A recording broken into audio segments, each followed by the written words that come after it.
Assalamualaikum dan hai, nama saya Muhammad Nil Haikal bin Hasbullah akan membentangkan tentang pelaburan saham, unit amanah dan aset kertas dengan ahli-ahli kumpulan saya iaitu Syahidah binti Samsul Bahari, Ridhan anak lelaki Chandran, Raihan binti Muhammad dan juga Muhammad Fizri Hazim.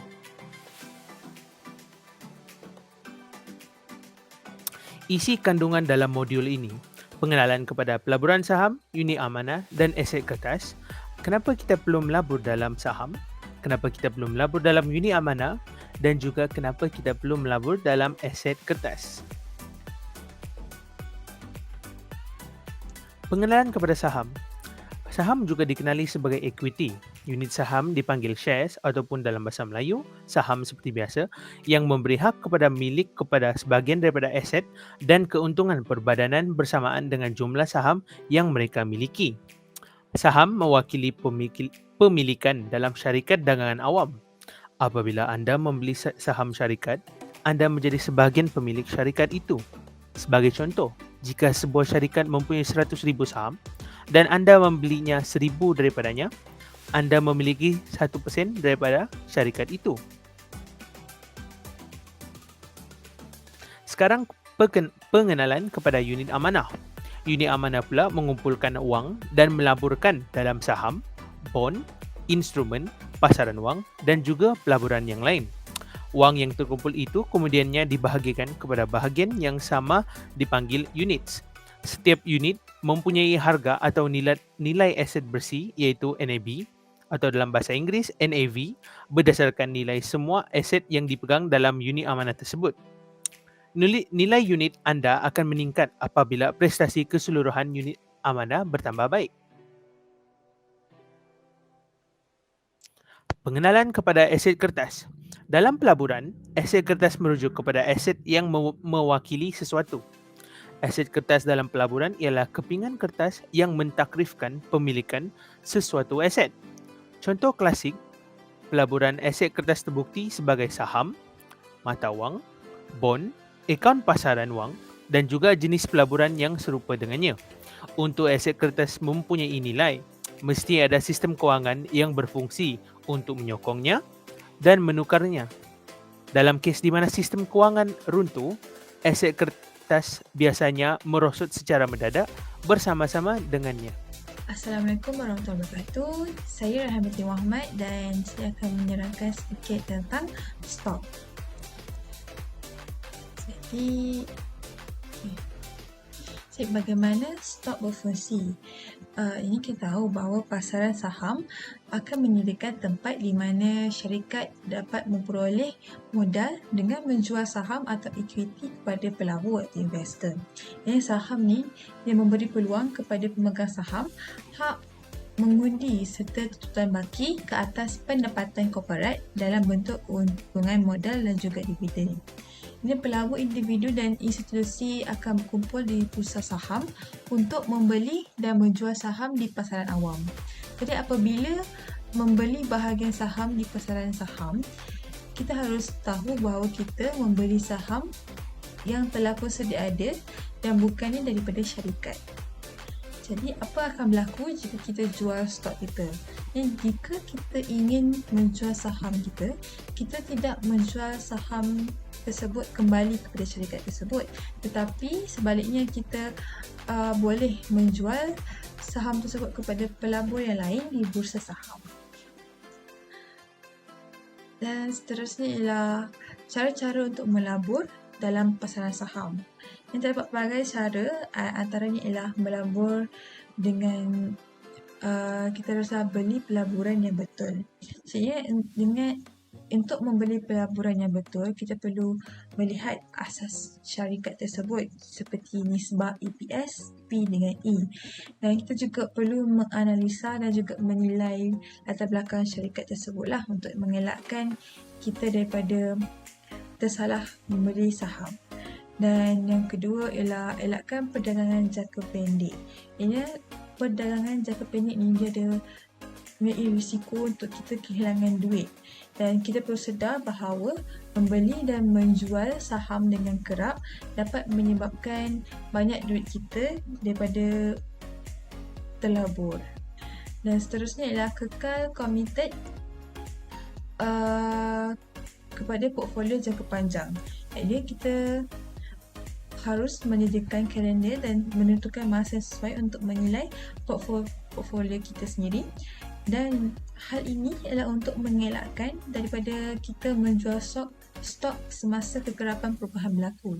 Jadi kekerapan perubahan berlaku ni bermaksud kita tahu bahawa harga stok di market akan sentiasa berubah. Jadi kekerapan, jadi untuk mengelakkan kita mengambil tindakan drastik dengan menjual stok ketika perubahan drastik ini berlaku, ini kita haruslah mempunyai komitmen yang tinggi dan juga menyediakan pengendalian diri dengan baik. Dan seterusnya ialah membuat pelbagai jenis portfolio. Ianya perkara ini dapat mengurangkan risiko mana-mana prestasi saham daripada terjejas secara menyeluruh dan dapat meningkatkan perekonomian keseluruhan. Dan yang terakhir ialah elakkan saham individu. Ianya kita harus pilih topik yang menarik minat kita untuk melabur dalam pasaran saham. Selamat sejahtera saya ucapkan kepada semua. Nama saya Redhan Anarki Chandran daripada Kumpulan 2 dan saya ingin menerangkan tentang perdagangan saham di Bursa Saham Kuala Lumpur. Bursa Saham Kuala Lumpur ialah Bursa Saham Malaysia yang kini dikenali sebagai Bursa Malaysia. Ia adalah salah satu bursa terbesar dalam Persatuan Negara-Negara Asia Tenggara dan beroperasi secara automatik.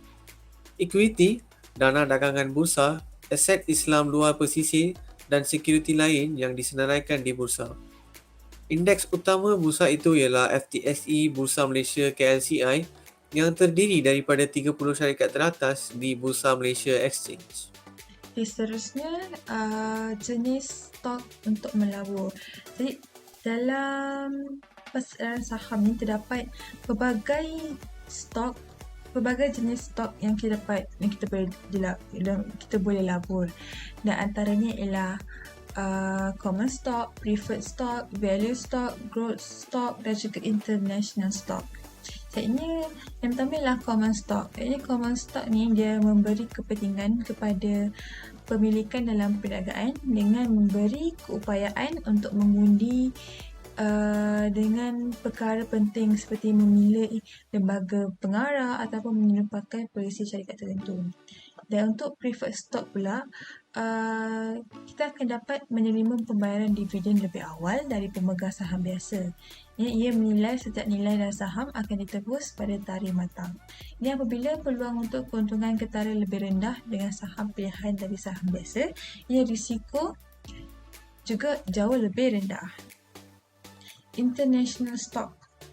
International stock inilah syarikat yang sebahagiannya yang menjalankan perniagaan di luar Amerika Syarikat. Setengah syarikat ini mungkin mempunyai saham berdagang di Bursa Saham Amerika Syarikat untuk memanfaatkan pasaran modal negara yang lebih kukuh. Ini menambah saham antarabangsa pada portfolio kita dapat membantu mempelbagaikan kepentingan dalam syarikat baru di seluruh negara.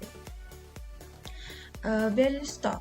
Maksudnya value stock ni dia ada gandaan penilaian yang lebih rendah dan juga kadar pertumbuhan yang lebih rendah berbanding dengan stok pertumbuhan iaitu growth stock jika kita lebih fokus kepada metrik kuantitatif.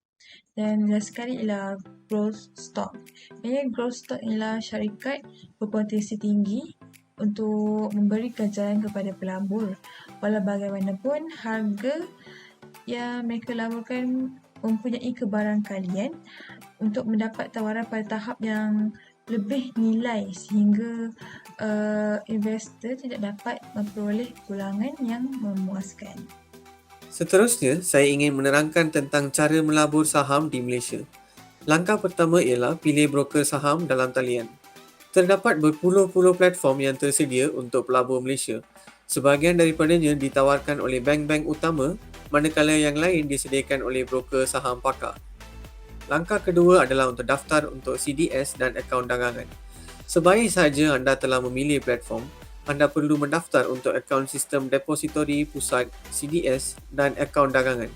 Langkah ini biasanya percuma dan diuruskan oleh Bursa Malaysia. Akaun CDS menyediakan kemudahan penjelasan, penyelesaian dan depositori bersepadu untuk pelabur dalam pasaran sekuriti Malaysia. Dagangan didaftarkan di bawah nama anda dan dikreditkan ke dalam akaun CDS anda. Langkah ketiga adalah untuk membuat dan bayar pesanan anda. Anda mempunyai dua pilihan utama apabila meletakkan perdagangan untuk membeli saham. Anda boleh meletakkan perdagangan di pasaran atau pada had. Pesanan pasaran. Anda membuat pesanan pasaran apabila anda ingin membeli saham dengan segera pada harga terbaik dan yang tersedia pada masa ini. Hadkan pesanan.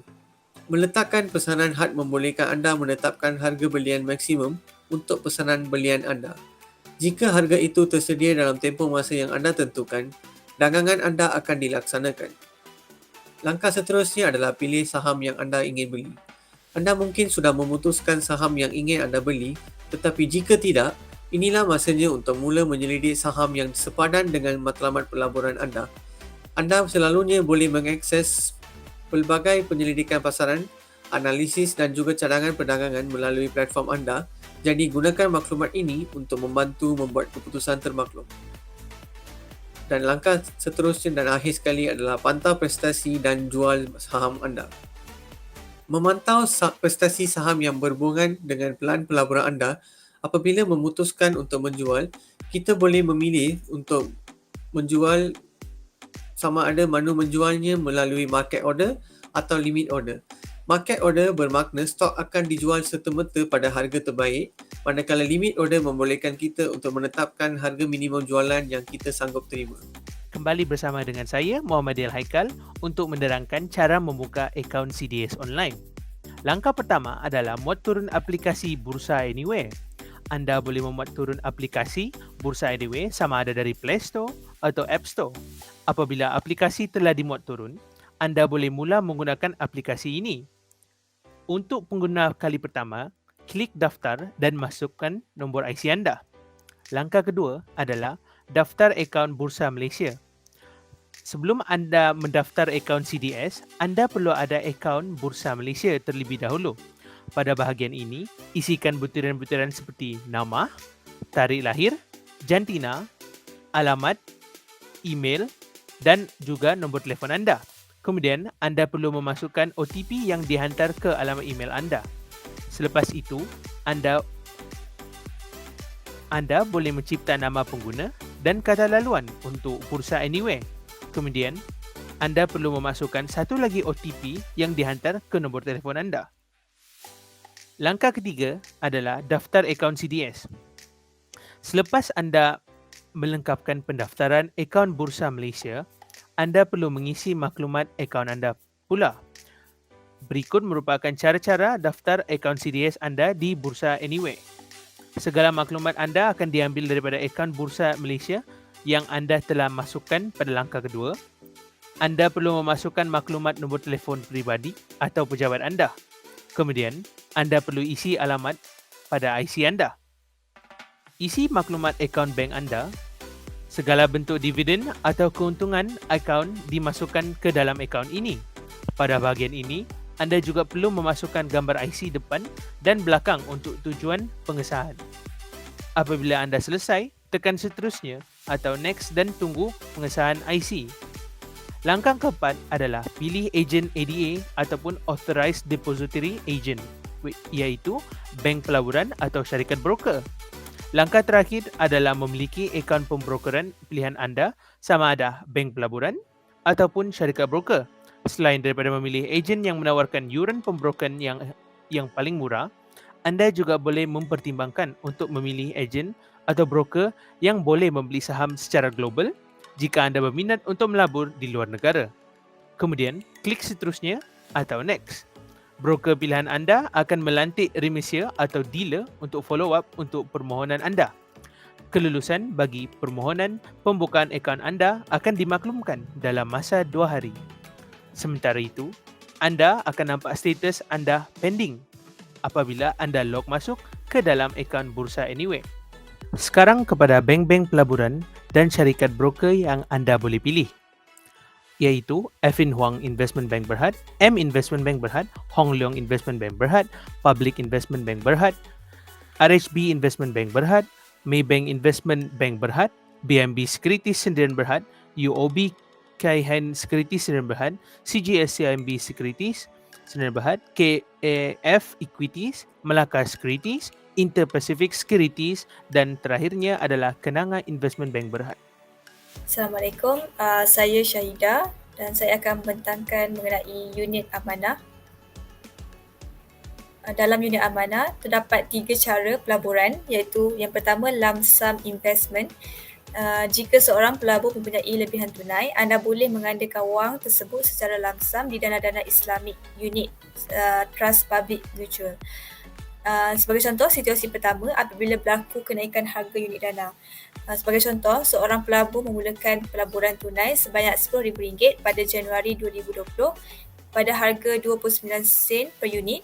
Setelah setahun, pelaburannya telah berlaku kenaikan harga unit secara bertahap sehingga harga dana pada Januari 2021 menjadi 33 sen per unit dan nilai semasa pelaburannya kini menjadi RM11,619. Oleh itu, beliau telah menikmati pulangan keuntungan sebanyak RM1,619 hasil daripada pelaburannya setahun yang lepas. Untuk situasi kedua, apabila berlakunya agihan unit ataupun dividen dana, seorang pelabur memulakan pelaburannya sebanyak RM10,000 dan pada tahun tersebut, dana pelaburannya telah memberi dividen. Katakan beliau telah mendapat dividen sebanyak RM300. Jika hasil daripada dividen tersebut tidak dikeluarkan, dividen tersebut akan di-reinvest ataupun dilaburkan kembali, maka tahun demi tahun wang tersebut akan semakin banyak, iaitu hasil daripada compounded interest yang berlaku. Untuk cara yang kedua, pelaburan secara bulanan ataupun direct debit instruction. Okey, kelebihan untuk melabur secara bulanan, ianya amat sistematik dan berdisiplin untuk melakukan pelaburan sepanjang masa. Ianya juga murah untuk memulakan pelaburan serendah RM100 sebulan melalui DDI dan boleh dilaksanakan di bank-bank terpilih untuk memindahkan sejumlah tetap wang daripada akaun simpanan ke akaun pelaburan. Cara ini juga anda boleh gunakan untuk merancang beberapa perkara berikut seperti mengumpul 10% deposit untuk membeli rumah di masa akan datang. Seterusnya, membina tabungan pendidikan untuk anak-anak, mencipta satu lagi dana persaraan sendiri, membuat tabungan awal untuk urusan perkahwinan di masa-masa yang akan datang. Sebagai contoh, dalam pelaburan secara bulanan, kita boleh mulakan pelaburan bulanan di unit trust sebanyak RM1,000 dan bulanan sebanyak RM200, di mana RM200 akan dipindahkan secara automatik konsisten setiap bulan daripada akaun bank ke akaun unit trust. Cara yang ketiga iaitu pelaburan menggunakan skim persaraan akaun satu. Pihak KWSP juga membenarkan untuk ahli ataupun pencara mereka untuk melabur ke dalam dana-dana unit trust yang telah diluluskan oleh pihak mereka. Namun, bukan semua ahli yang layak untuk melabur. Pihak KWSP telah menetapkan syarat-syarat jumlah minimum simpanan yang perlu ada dalam akaun satu. Sebagai contoh, anda berumur 30 tahun dan mempunyai akaun simpanan sebanyak RM75,000 di akaun satu. Untuk mengetahui jumlah yang boleh kita laburkan adalah sebanyak 30% daripada kita punya access amount. Sebagai contoh, dalam akaun satu kita mempunyai RM75,000 dan kita punya basic saving adalah sebanyak RM35,000. Oleh itu, untuk mencari total amount yang boleh dilaburkan adalah RM75,000 tolak dengan RM35,000 darab dengan 30%. Okey, seterusnya, cara-cara melabur unit amanah secara atas talian. Sebagai contoh, kita menggunakan apps CIMB Clicks. Di situ kita boleh log in ke dalam CIMB Clicks. Seterusnya, kita akan pilih apply and invest dan pergi ke unit trust di bawah kategori pelaburan, dan akhir sekali anda boleh akses akaun unit amanah CIMB dengan mudah dan mulakan pelaburan dalam mana-mana dana unit amanah pilihan anda. Seterusnya, senarai unit amanah di Malaysia. Terdapat beberapa senarai yang ada di Malaysia seperti Amanah Mutual Berhad, Amanah Saham Nasional Berhad, Amanah Raya Investment Management Sdn Berhad, BIMB Investment Management Berhad, Maybank Asset Management Sdn Berhad, Hong Leong Asset Management Berhad, KAF Investment Funds Berhad dan sebagainya. Dan akhir sekali untuk faedah melabur dalam unit amanah, yang pertama dari segi keuntungan modal, pelaburan unit trust dapat memberi keuntungan kepada anda dalam dua bentuk, iaitu dari segi dividen dan capital gain. Kelebihan unit trust adalah kerana harga unitnya tidak tetap dan sentiasa turun dan naik. Kenaikan harga memberi keuntungan kepada pelabur. Seterusnya, modal rendah, di mana banyak platform yang menjual unit amanah membolehkan pelabur memulakan strategi purata kos ringgit dengan melabur serendah RM1,000. Ini adalah halangan yang lebih rendah untuk masuk bagi kebanyakan pelabur muda. Seterusnya, kepelbagaian. Unit trust melabur dalam pelbagai saham syarikat yang disenaraikan di Bursa Malaysia dan di luar Malaysia. Sektor-sektor yang dilaburkan biasanya dalam construction, health and care, oil and gas dan sebagainya. Walaupun kita hanya melabur secara minimum, contoh RM1,000 dalam unit trust, namun kita boleh dikatakan sudah melabur dalam di syarikat-syarikat yang besar seperti TNB, Celcom dan lain-lain. Seterusnya, ianya juga mudah dijual kembali, di mana dalam unit trust tiada istilah lock-in period ataupun tempoh matang. Oleh itu anda boleh redeem kembali unit-unit yang telah dibeli sebelum ini. Namun unit trust adalah pelaburan jangka sederhana dan panjang. Adalah digalakkan untuk melabur minimum 3 tahun dan ke atas untuk melihat hasil yang berbaloi. Dan akhir sekali, dari segi pengurusan, pelaburan diuruskan oleh mereka yang profesional dan bertauliah dalam bidang pelaburan untuk beri pulangan yang menguntungkan. Dan seterusnya, pelaburan dan pengurusan adalah sah di sisi undang-undang Malaysia. Seterusnya, saya ingin menerangkan tentang keburukan melabur dalam unit amanah. Yang pertama, ejen-ejen yang tidak beretika. Di dalam unit amanah, yang perlu diambil berat oleh pelabur ialah pemilihan ejen. Kebanyakan ejen-ejen unit amanah ini hanya mengejar target atau close sale dengan meletakkan janji-janji manis seperti memperoleh pulangan yang tinggi dalam jangka masa yang singkat. Kedua ialah charge atau upah yang tinggi. Badan syarikat yang mengenakan charge 5% hingga 7% berdasarkan nilai aset bersih saham yang ditentukan oleh pengurus dari masa ke masa. Sebagai contoh, anda melabur sebanyak RM12,000, maka sebanyak 6% akan dipotong sebagai charge dan amount pelaburan sebenar anda hanyalah sebanyak RM11,400 Malaysia. Ia menjadikan modal kita semakin berkurang. Yang ketiga ialah tidak sesuai untuk pelaburan jangka pendek. Kebiasaannya, pemerolehan keuntungan dalam unit amanah memerlukan masa yang panjang. Ini yang menyebabkan unit amanah tidak sesuai untuk pelabur yang mahukan keuntungan dalam jangka pendek. Seterusnya, saya ingin menerangkan tentang langkah-langkah melabur unit amanah.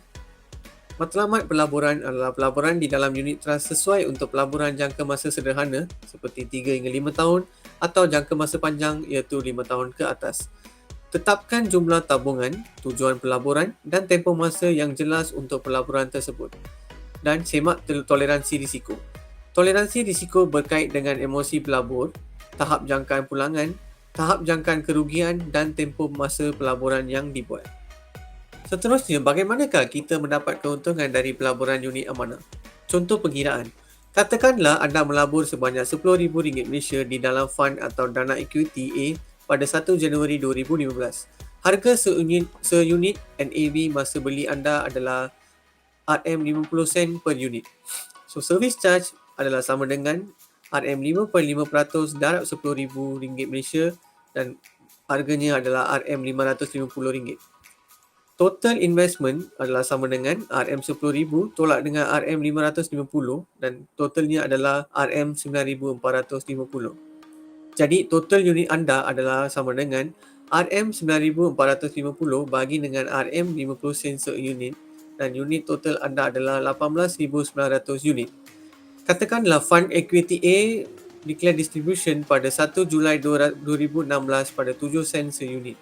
Oleh itu, keuntungan diperoleh adalah sama dengan RM0.07 sen seunit darab dengan 18,900 unit adalah sama dengan RM1,323 Malaysia. Sekiranya RM RM1,323 Malaysia ini tidak diredeem atau dikeluarkan, maka ia akan dilaburkan secara automatik semula dalam bentuk unit mengikut harga NAV berikutnya. Contohnya, harga NAV masa depan dapat dividen ialah RM40 sen seunit, maka unit dilaburkan semula adalah sama dengan RM1,323 per dengan 40 sen. So, anda punya unit adalah sama dengan RM3,307.5 unit. Jadi, total unit baru adalah sama dengan 18,900 tambah dengan 3,307.5 unit, maka unit anda adalah 22,208 unit. Jadi unit anda sudah bertambah. Seterusnya, bagaimanakah kita mendapat keuntungan dari pelaburan unit amanah? Capital gain. Katakanlah anda melabur sebanyak RM10,000 Malaysia di dalam Fund B pada 1 Disember 2014. Harga seunit NAV adalah sama dengan 30 sen per unit. Service charge yang dikenakan adalah sama dengan RM5.5% darab dengan RM10,000, maka service charge dikenakan adalah RM550. Total investment adalah sama dengan RM10,000 tolak dengan RM550. Anda akan dikenakan sebanyak RM9,450 untuk total investment. Jadi total unit anda adalah sama dengan RM9,450 bagi dengan RM30 sen seunit. Total unit anda adalah 31,500 unit. Katakanlah sebelum mendapat dividen pada bulan Julai 2015, harga seunit NAV pada Julai 2015 adalah 60 sen per unit. Oleh itu, keuntungan yang diperoleh adalah sama dengan RM60 sen darab dengan 31,500 unit. Maka keuntungan yang diperoleh adalah RM18,900 RM18,900 tolak dengan RM10,000, anda akan dapat RM8,900 dan RM18,900 bagi dengan RM9,450 darab dengan 100%, maka jumlahnya adalah 200%. Seterusnya, bagaimana unit amanah berfungsi? Sebagai contoh, terdapat dua individu iaitu Miss Alia dan Madam Lee. Miss Alia mula melabur pada umur 30 tahun, manakala Madam Lee mula melabur pada umur 40 tahun. Dan jumlah tahun pelaburan mereka adalah 20 tahun, manakala tempoh pengkompaunan sehingga 60 tahun adalah 30 tahun bagi Miss Alia dan 20 tahun bagi Madam Lee. Setiap tahun, Miss Alia melabur sebanyak RM10,000 Malaysia, manakala Madam Lee pun melabur sebanyak RM10,000 Malaysia.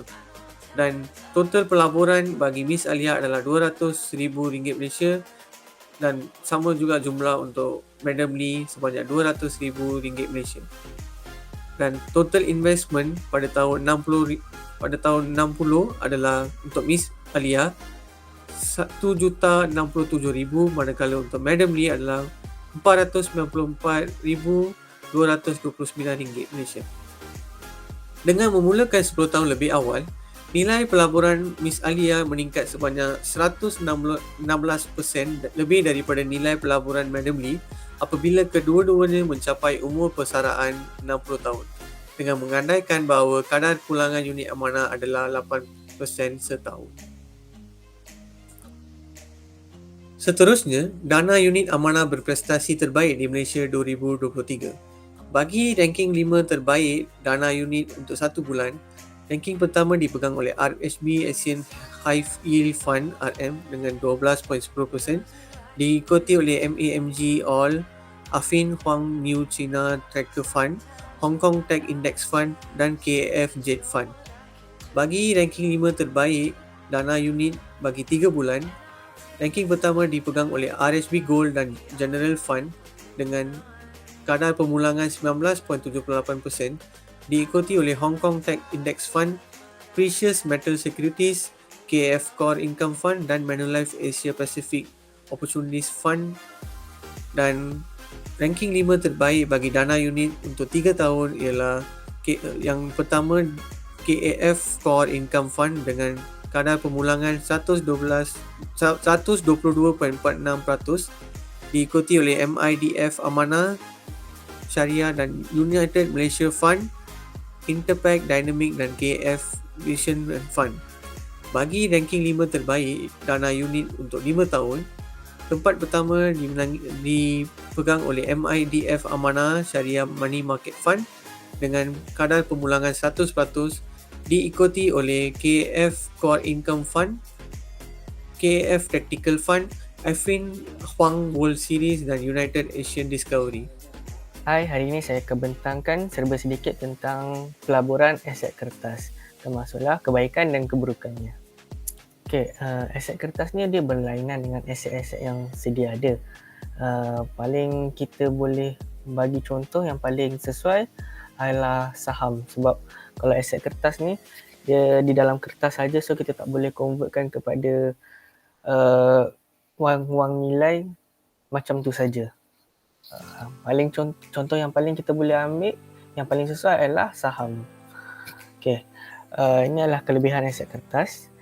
Pertama sekali, dia mudah untuk masuk dan keluar. Dia tak susah macam aset-aset yang sedia ada yang kita ada sekarang ni. Contohnya macam aset macam contoh rumah.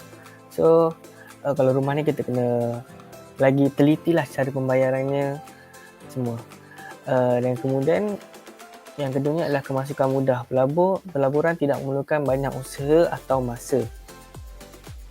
Next, kelebihan cukai. Aset kertas yang dipegang selama lebih daripada setahun dikenakan cukai pada kadar keuntungan modal jangka panjang yang lagi rendah. Kiranya cukai yang dikenakan untuk aset kertas ni tidaklah banyak seperti aset-aset lain. Yang lain pula adalah aliran tunai. Apabila anda memahami cara penggunaannya, seperti saham pembayar dividen, boleh memberikan aliran tunai jangka panjang. So macam cash flow lah. Dia memberikan kita lagi banyak, dia boleh memberikan aliran tunai pada tahun-tahun yang akan datang nanti. Dan yang terakhir, perniagaan dari rumah. Perniagaan dari rumah melalui aplikasi atau pada komputer anda boleh melabur dalam saham pada bila-bila masa, di mana-mana sahaja, bergantung pada pilihan anda. Anda juga boleh menyertakan pasangan, rakan atau anak anda. So kalau kita tengok orang yang dia berkecimpung dalam saham, mereka boleh buat di mana-mana saja, sama ada di rumah, di tempat kerja. So menjimatkan masa dan juga niaganya boleh berlaku di mana-mana saja. Dan okay, kita pergi pula kepada kelemahan aset kertas. Pelaburan juga ada kelemahannya. Aset kertas boleh mempunyai beberapa aspek negatif. Pastikan anda sedar tentang perkara ini terlebih dahulu sebelum melabur. Okay. Yang pertama, tiada kawalan. Walaupun anda boleh mengawal saham yang anda beli dan bila anda menjual, anda tidak boleh mengawal cara syarikat yang anda melabur. Yang kedua pula adalah kemerowapan. Pasaran saham boleh turun naik secara mendadak dan dipengaruhi oleh beberapa faktor luar. So, kalau kita melabur dalam sebuah syarikat, melabur saham syarikat tersebut, kita tidak pasti sama ada bila dia akan naik dan turun. So, bila yang dia akan naik dan turun tu juga adalah perkara yang kita tak boleh kawal dan dipengaruhi oleh beberapa faktor luar. Dan yang ketiga pula adalah yuran dan komisen yang tinggi. Terdapat yuran dan komisen yang dikenakan pada hampir semua dagangan, tidak kira sama ada anda membeli atau menjual. So kita kena kiralah juga yuran dan komisen yang dikenakan. Kalau kita tolak balik dengan pulangan yang kita akan dapat, adakah kita akan mendapat untung seperti yang kita mahu. Okey, yang last sekali adalah tiada pengaruh. Aset kertas tidak boleh dibeli dengan wang yang dipinjam oleh pelabur biasa. Memiliki aset memerlukan anda melabur wang anda sendiri. So kalau macam kita beli rumah ke, kalau kita beli aset-aset yang sedia ada, aset-aset yang sedia ada ni kita boleh gunakan wang yang dipinjam daripada pihak bank. Tapi kita tak boleh guna, kalau kita nak melabur ialah aset kertas, kita tak boleh buat macam tu. Tu maksud saya. Okay, perkara yang perlu dipertimbangkan sebelum melabur. Okay, rancangan anda. Apa rancangan kita? Rancangan kita yang akan kita rancangan kita untuk beberapa tahun akan datang. Matlamat anda mungkin berbeza mengikut jumlah yang anda ingin belanjakan dalam jangka masa tertentu dengan wang. Sebagai contoh, anda mungkin ingin menyimpan wang sambil melabur selama 5 tahun untuk mendidik anak anda atau rumah yang anda ingin beli bina. So kita kena ada target kat situ. So sama ada kita nak melabur selama 5 tahun maksimum ataupun lebih daripada itu. And pada masa yang sama, kita melabur untuk apa? Untuk anak-anak kita ke, atau kita ada certain target yang kita nak achieve, nak beli rumah ke, beli kereta.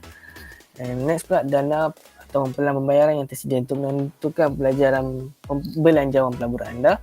Kebanyakan pelaburan aset kertas menawarkan jadual pembayaran yang fleksibel seperti jumlah sekaligus, duit tahunan, cukup tahunan dan bulanan. So bila kita diberi pilihan sama ada nak bayar secara bayaran tunggal, bayaran tunggal ataupun kata lainnya langsam, ataupun berbulan-bulan sama ada 6 bulan, 3 bulan ataupun berbulan-bulan mengikut tahunnya. So bergantung juga kepada berapa banyak wang yang kita miliki pada masa itu. Dan seterusnya, yuran. Dalam dana bersama dan dana besaran wang, terdapat yuran minimum yang dikaitkan dengan pengurusan akaun. Manakala dalam insurans, walaupun untuk pengurusan pelan, tiada yuran yang berkaitan dengan pelaburan. Jadi yuran ni kita perlu ambil tahulah juga supaya kita boleh kalkulasi berapa banyak pelanggan kita boleh dapat. Dan tempoh masa. Setiap bulan mempunyai jangka masanya sendiri, jadi anda perlu membuat keputusan yang paling sesuai dengan rancangan anda. Selain itu, aset kertas seperti pelan insurans, dana bersama, dana pasaran wang cenderung untuk dikompaun, menyebabkan lebih banyak faedah dan wang. Dan last sekali adalah syarikat. Sebelum melabur dalam syarikat, anda harus menyimak sejarah pembayaran, charge, tahun dalam perniagaan dan keputusan pelanggan. So, kita tidak boleh membetultuli untuk melabur dalam saham syarikat, dalam saham sesebuah syarikat. Kita haruslah macam saya ada beritahu tadi, menyimak sejarah pembayaran, charge tahun dalam perniagaan dan keputusan pelanggan untuk kita tidak rugi dalam melabur. Okey, saya rasa itu saja dari saya. Terima kasih. Seterusnya, saya akan memperkenalkan salah seorang daripada Malaysia successful young investor, iaitu Joel Nyoh Eugene. Joel telah pun dilahirkan dan dibesarkan di Kuala Lumpur, Malaysia dan juga merupakan seorang usahawan, penceramah dan pelabur Malaysia. Beliau terkenal dengan peranannya sebagai pengasas Grupon Malaysia dan sebagai naib presiden antarabangsa Grupon Asia Pasifik yang juga sekarang dikenali sebagai FAVE. Pada usia 20 tahun, beliau telah pun menubuhkan perniagaan pertamanya, iaitu penubuhan agensi pelajar.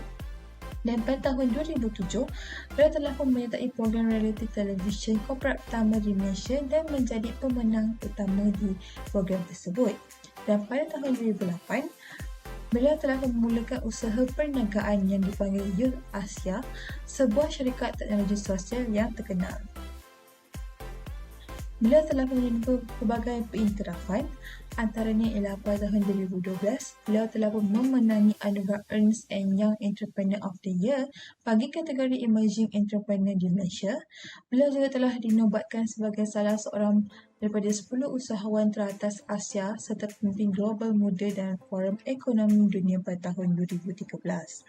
Beliau juga telah dianugerahkan peringkat Malaysia Service Medal oleh bekas Perdana Menteri Malaysia, iaitu Datuk Seri Najib Tun Razak. Dan selain itu, beliau juga merupakan pengasas bersama aplikasi perubatan muda alih, iaitu BookDoc. Dan pada tahun 2014, beliau telah melabur sebanyak $750,000 dalam Snapti, iaitu sebuah aplikasi yang membolehkan pengguna menukar foto telefon pintar mereka menjadi reka bentuk baju t-shirt.